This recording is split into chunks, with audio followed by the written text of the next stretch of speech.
शिरपूर शहरात एकीकडे भुरट्या चोऱ्यांनी नागरिक हैराण झाले असताना दुसरीकडे आता चोरट्यांनी थेट पोलिसांच्या कार्यक्षमतेलाच आव्हान दिलंय।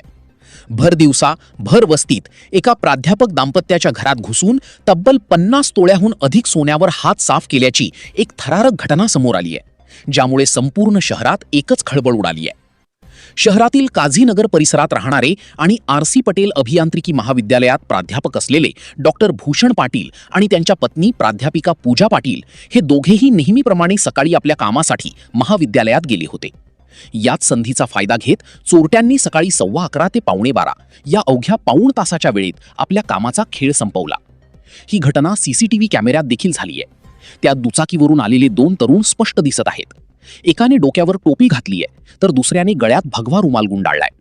आजूबाजूला वर्दळ असतानाही या चोरट्यांनी कोणाचीही भीती न बाळगता गेटवरून उडी मारली, दरवाजाचा कडी कोंडा तोडला आणि घरात शिरून कपाटातील लॉकर फोडून पाटील दाम्पत्याने गेल्या 20 वर्षांपासून रक्ताचं पाणी करून जोडलेली त्यांच्या उभ्या आयुष्याची पुंजी लंपास केली। मी प्राध्यापक डॉक्टर भूषण पाटील आणि माझी मिसेस पूनम पाटील, आम्ही दोघेही आर.सी. पटेल इंजिनिअरिंग कॉलेजला सर्व्हिसला आहोत आणि आमचं 30-35 वर्षापासून शिरपूरमध्ये राहणं आहे। पण झालं काय, आम्ही नवीन एरिया काझीनगर म्हणून आहे, त्या ठिकाणी आमचं नवीन घर बांधलं।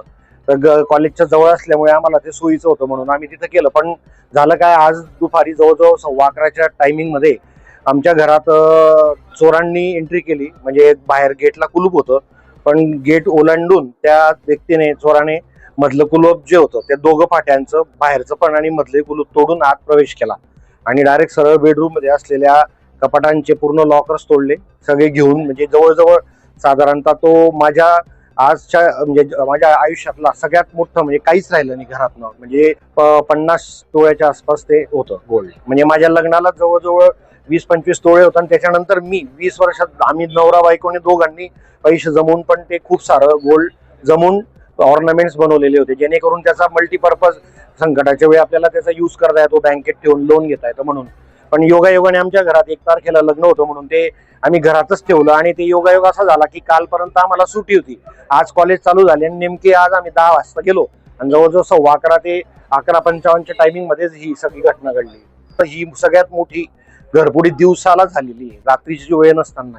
म्हणजे हे खूप मोठं चॅलेंज आहे। आता PI सरांशी आणि त्यांच्या टीमशी पण बोललो, त्यांनी मला अश्युरन्स दिलंय की जर झालं लवकरात लवकर तर ते त्याचा न्याय निवाडा करतील।